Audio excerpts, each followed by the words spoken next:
Hello, I'm Chloe, a Squarespace designer and educator, and in this video we're going to be doing a Squarespace Commerce training. So I'm going to show you how you can set up and manage your Squarespace store. Now before we get into it, I want to make one note, and that is that you will require a business plan or hire in order to use Squarespace Commerce. In some cases you might even need the Commerce or Advanced Commerce plan, but I'll walk you through the steps as we go along.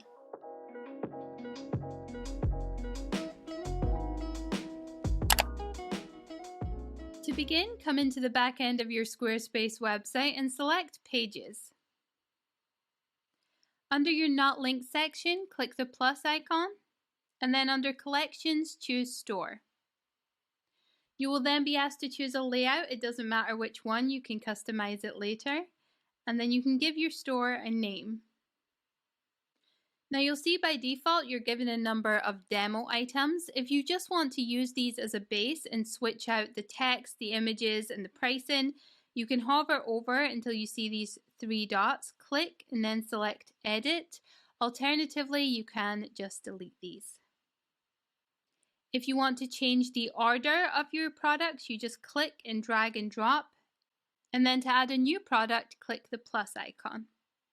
You'll be asked what you would like to sell. If you happen to be an Etsy seller and you have your store set up with your images and your description, you can import directly from Etsy.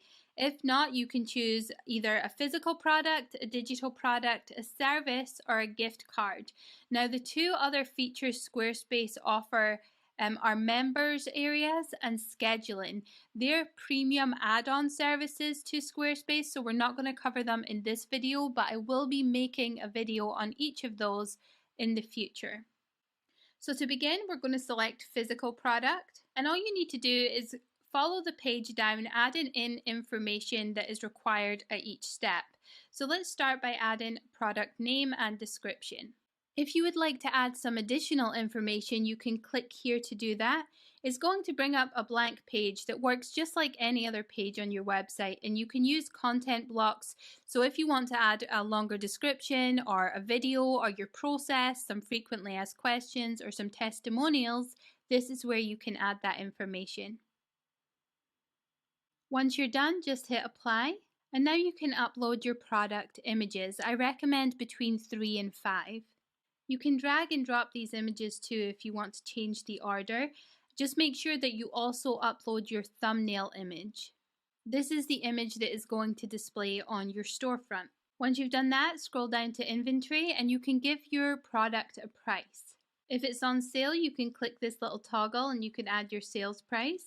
You can also adjust your quantity as well. If you have unlimited quantity, great. If not, you can adjust this here. Now, if your pricing or your quantity is based on variants, you can come down here and you can add those in. So if we click add, you can add multiple options. We've got size and color. You can also add custom, variant. So we'll just add size for now. So all I'm going to do is type it in, hit enter, and then add another one. Once you're done, hit apply, and you'll see here we've now got all our variants. So if I click in here, you can add different images for each variant if you want. You can adjust your inventory, so if you have a certain amount of each item, you can add that in here, and you can also adjust your pricing accordingly. Now, if you are shipping based on dimensions or weight of product, you would click in here and you could add that information in as well. You would just put the information in and hit apply. Now we're going to add some categories and tags to help people find the products that they're searching for. So categories is just a group of items. So if it's a t-shirt, maybe it goes under apparel. And then my tags would be specific keywords. So if Create with Chloe was a collection, I would add that in. If t-shirt was in there, I would add that in. Any sort of keyword that's relevant. Once you've done that, we can scroll down to visibility. Now, featured product, if this is turned on, if there's anywhere on your site where you share a summary and you connect it to your store to showcase your products, you can filter by featured products. So if you click this on, this just lets them know, display this item. Now, related products helps you to cross-sell other products that might be relevant. So you can come in here and you can adjust the products you want to promote with that. This is something we set up in commerce settings, so we'll look at that in just a little bit. And Etsy product reviews is if you want to pull in customer reviews from Etsy, you can click here and do that too. Again, both of these things will be set up in commerce. So under marketing, SEO, and URL, if we click edit, you can give this a proper URL. We obviously don't want to share this link, so maybe we put, for in my case, create with Chloë t-shirt. I can also add a SEO title and then a description, and this is going to help me to be found in search engines. So once that's done, hit apply, and then the social share tab is where you can adjust. You can click edit here and change out the image that's going to display when you share a link to this product out on social media, so you can really entice your audience. Now, if you have connected accounts, you get that through settings and then connected accounts. You add your social media accounts. You can set this up to send social status whenever you launch a new product in your store. So when this launches and you hit publish on this product, it will send an update to the accounts you've checked off here.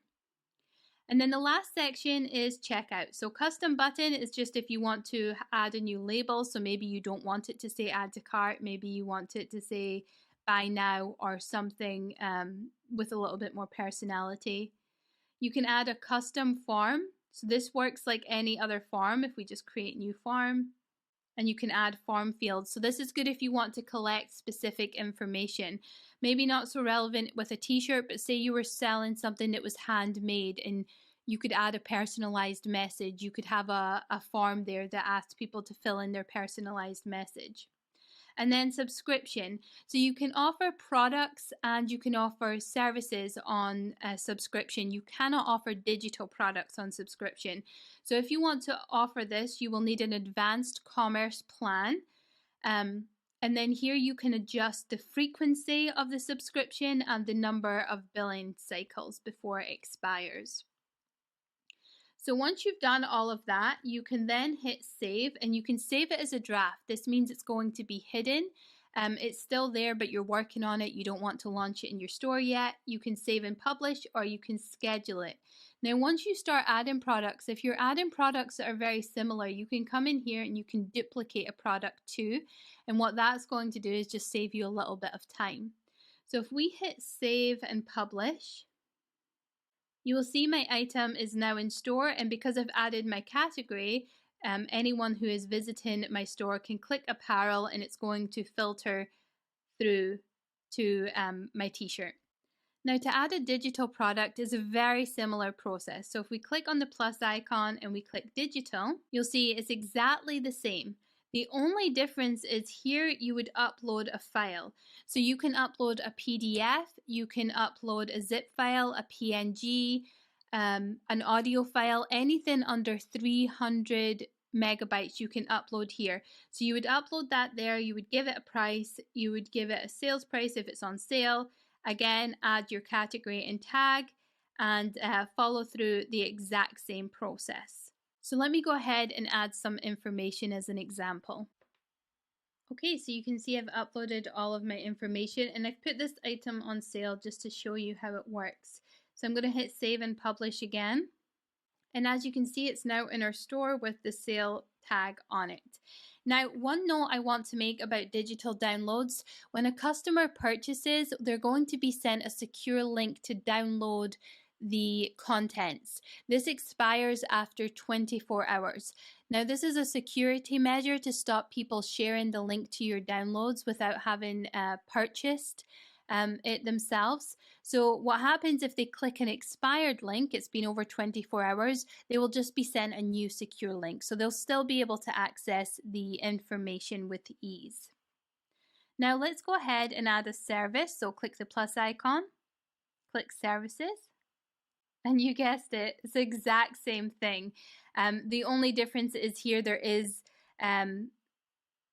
no real inventory. You're just adding the image and you're adding the price and the sale information. The other thing I'd say is if you're selling a service, this custom form can come in handy. So for example, I've set up this website critique one. So if we click and edit here, I've just requested the name of the person, an email, their website, because I'll need it to do the website critique. And then I've asked what is the number thing you would like to get out of this website critique. So if you're selling a service this way, this could be a great place to put your intake form. So let me go ahead and add this information in again. Now you'll see for this service, I've added two variants. So I've added the critique only or the critique in the call, which is a little bit more. And I've also attached that custom form. So I'm going to hit save and publish. And you can see it appear in my store. And the last thing we're going to add is a gift card. So I'm going to click the plus icon again, select gift card. But this time under inventory, you can adjust the gift card amount. So if you don't like these variants, you can come in here, click the three dots, select delete. You can add a new one and you can adjust the price here. Just click on it. And you can also add a custom image if you wish to. So I'll go ahead and set this up. And once I'm done, I'm going to hit save and publish again. Now the way gift cards work is a customer is going to go through to purchase it, and then on the checkout form it will give them the option to add a recipient's email address. And so when they purchase it, it will be sent to the recipient's email address, whether it's themselves or someone of their choosing. So now we have all our items in here, and you'll see we've got categories to filter at the top. I'm just going to go ahead and delete these demo items now. So now we've got our inventory in our store. Let's style our product pages and our store page. So we'll start with our product page. To do this, just click the little checkbox next to a product item and select edit. Now to edit the product would be to go back into the product details where we just set everything up. We want to select edit design. Now if you hover over this pencil icon, you can adjust the color of the themed section. So if I select light 1, and then under format, I can choose sort of the design and layout of this product page. And for each format, there's different settings. So you'll see here if I select half, it's very just basic, and then full. And if I go on the simple tab, I have a lot more flexibility in terms of the design and layout. So what you would do is you would just come through here and you would adjust the different settings and the alignment until you're happy with how that looks. And once you are happy with that, you just hit done and save. And if we uncheck that, take us back to our store. And here we can edit the store page. So if I click edit here, you'll see the same thing. If I click the pencil icon, I have some options as to the formatting and how I want it to look. So I can change the width or the column spacing, the number of columns that it shows, the aspect ratio, the text alignment, all kinds of things. And then again, you can select the color tab to change the theme. Now you can also add sections at the top or at the bottom. So you would just add a section in here if you wanted to share a promotional piece of information, or you just wanted to have some sort of hero text, you could add that too. So if we click here, we'll just find one. We'll use this one. And just like any section on your site, you would click the pencil icon and you can adjust your settings here. So I'm going to remove the background, and then I'm going to go to colors, and I think I'm going to choose this green color. So just keep it like that for now, and then done and save. So you now have your inventory all set up, you have your products pages designed, and you have your store pages designed. What we're going to do now is come into our commerce settings. So come back out into the main menu, select commerce, and you'll see here it's giving you a step-by-step guide for setting up your store. Once you have done this, it's going to show you some basic analytics and your recent orders, which can be really helpful. You can view these at the top here as well. Here you'll just see all your orders from that have been placed. Inventory is just going to show you all your inventory and how much stock you have available, what price it's at, and you can adjust this accordingly. your customers, it's going to show you all of your customers, but it's also going to show you your email subscribers, members, and donors if you're using any of those other features within Squarespace. And it's really cool because you can add different filters and you can see who's most engaged and where you should be spending that time building up those relationships with those people. And then if we come into discounts, you can add a new discount by clicking this plus icon here. You just give it a name, and then you can choose whether you want it to be a discount code, and you could give that a name. So for example, it could be flash sale, or you can have it just automatically apply at checkout. And then you can also decide if you want a percentage off, or if you want to take an amount off, or if you want to provide free shipping. And then you can say, do I want this to apply to any orders over a certain amount, a specific members area, or products by category. And then how many times can this be used? You can also limit to 1. And then here, this is a commerce feature, but you can exclude after first payment, all payment, or subscription products. So I'll just close off that now. And then you can choose the dates in which you want to run this promotion or this discount code. You can have a start date and an expiration date, and you can select never expires. Once you've added your discount, they're going to all appear here, so you can go in and adjust them anytime. Now, the most important section to pay attention to in setting up your store is this section at the bottom. So if we go into payments, you're going to connect a payment processor, either Stripe, PayPal, or Square if you're in the US. Now, if your store currency is not US dollars, right down here at the bottom, this is where you would change that. So you can adjust your currency here. If we come back out there and go into checkout, here you have a number of options. Some are available on the business plan, some are available on commerce, and others are available on the members areas add-on. So depending on the features you want, you might have to adjust your plan accordingly. So make sure to check out the pricing plan to see which one works for you. So abandoned cart recovery, if someone adds something to their cart and then they don't purchase it, you can have an email automatically sent to them. And you would just select customize email. You can also adjust this in your customer notifications, which I'll show you in a minute. You can also collect email subscribers. So this is really ideal if you are either using MailChimp, because you can connect that and there's a direct integration, or you are using Squarespace email campaigns, again, because there's a direct integration. It doesn't work as well with a third-party email provider, but you can use Zapier to create a connection between the two. You would change your default country based on where you're selling to, and then you can also just adjust whether you want the billing address and the shipping address to be the same by default, and they can check it off, or if you want to give them the option. If you have a minimum order quantity, if you want to enable express checkout, and then just your shopping cart style, this would depend on your site styles.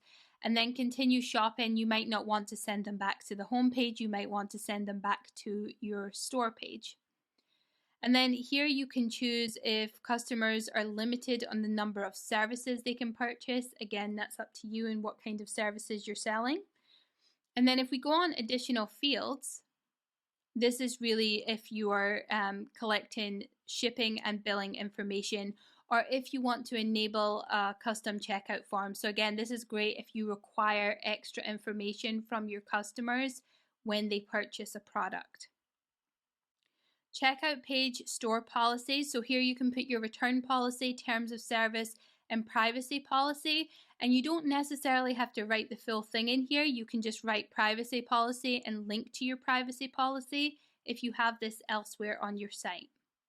The same is true for your return policy and terms of service. And finally, your invoices. This is really how you are collecting tax and how you want to show that on your invoice. So you can choose your preferred option here. Customer accounts is if you have a commerce plan. So this just allows people to set up their account and manage their products. It's very, very limited, but it's a good option if you are selling a course or you are selling frequently to customers if they're purchasing often. Shipping. This, of course, depends on if you're selling physical products. So you can add a shipping option here. And this is just a case of selecting your preferred method, whether you're shipping based on a flat rate, depending on weight, we looked at that before, or if you're going by carrier calculated FedEx, UPS, or USPS. Now, if you click on each of these items, it's going to give you different options. So if we click flat rate, you would then give it a name and you would adjust the weight, and you would adjust this in your physical product section. You can also apply this to different countries if you're only shipping to certain countries. Here's an example of using a carrier. So you would just select the service that you want to use, and you would put in the required information. Typically, you'll already have this set up if you're selling physical products. So you just follow through with the settings that are right for you. And this is new. You can also set up pickup options. So you would just select add pickup option, and then you would give the information of where they can pick that up and what time. So if you're partnering with a company, for example, and customers can pick up your items at a certain location, you could add that information in here. Taxes. So taxes is going to require you to upgrade to see this. So I'm going to show you on my own site. You'll see that you can set up your tax rate here, and you can choose whether you want to add it at checkout or include it in your price. So that's what that looks like once you've upgraded. And then accounting just lets you export your information, download an XLS file if you're uploading it to your accounting software. There's also a number of selling tools here. So if you're selling in person, you can set up point of sale. If you want to run print on demand, so I had a t-shirt in my store, I could have set up a direct integration with Printful or Printique, and they could have fulfilled the order for me here. Product status just lets you know what's running out of stock or is limited availability and helps you keep track of that. If you do run out of orders, you can also set up a wait list here. And this is a great way to gauge demand for your products and services and help you decide what you need to focus on creating first. And like I said, related products, we touched on this. You just have to click this little toggle on, and you can adjust the site title to something that you prefer. And then you can also choose how you want to display options. If you want to include the highest quantity, random, recently added. You can also adjust this in the individual product page as we saw before. Product reviews is kind of just how it sounds. You can send an email 14 days after purchasing asking your customer to review your product, and you can add that in your store. You can just click this little toggle on. And again, if you're an Etsy user, you can import these reviews. So this last section here is notifications. So if we go into customer notifications, these are the emails that are sent to your customers after they purchase. And by default, Squarespace do a really good job of just putting the required information in here. But you can come in and you can edit these emails and adjust them accordingly. So it would just be a case of clicking on the email. These are all the different emails. So if they're sent a digital download, this is what it's going to look like. And you can come in and you can select edit email. And again, you're just going to use content blocks to adjust, click and edit and play around with it until you're happy with it. To change the design of the email, you would go into your global email styles and you would select edit email. And here you can adjust your color styles. And if you click here, it's going to connect to your site palette. So a lot of the work is just done, and it's a case of clicking and just playing around with it until you're happy with it. Your business settings is just the information that you add at the end of your email. So your business name and address and your tax registration ID if relevant. Like I said, they do a good job. If you're just starting out, don't let this overwhelm you too much. But as you get more comfortable, you can come in here and customize it as you wish. So that's your store pretty much set up. The final thing I want to draw your attention to, if we come over to my site, because you need to have a payment processor connected before you can see this, under store currency, after you've connected your payment processor, you'll see this option that says test mode. You can enable it or you can disable it. Now, this is a great way to check that your store's up and running and working okay. Just remember to come in here and turn it off when you're ready to go live with your store. I'm now ready to move this store up into my main navigation. So I'm just going to pull this up, and my store is now live and ready for people to come and purchase. The very last thing I want to show you is how you can add these products throughout your site. So if we click on the plus icon in the not linked section, I'm just going to add a blank page here, and we'll just leave it as new page. I'm going to select edit, add section. We'll just add a blank section. Just going to show you, and then I'm going to hover over and to add a content block, and I'm going to search for product. And you'll see here I can just type in my product and it's going to display. This is really big. I would obviously place it properly on the page. But as you can see, it now appears, and I can hover over, click the pencil icon, and click the design tab to add certain features or share whatever it is I want to add to this little section. The other thing I can do is hover over, select a summary block, and when it says select a page, I can click here and I can connect it to my store. Again, I would come to the design tab to choose how I want this laid out. If I want to enable quick view, and I can choose to display certain features, and again I can make it a carousel or I can make it a grid. You'll see it has a little sale ticket. So if you want to sprinkle this throughout your site, those are some ways that you can do that. You can place them anywhere you want. Other than that, you're pretty much set up and good to go. Thank you so much for watching, my friend. I hope you found it valuable. If you did, give it a thumbs up. And if you have any questions at all, I know this is a big topic, please leave them in the comment section. I'm here to help in any way I can. And if you want to learn more about how you can publish, teach, and sell online with Squarespace, consider hitting that subscribe button and clicking the little bell icon so that you can be notified the next time I post a video.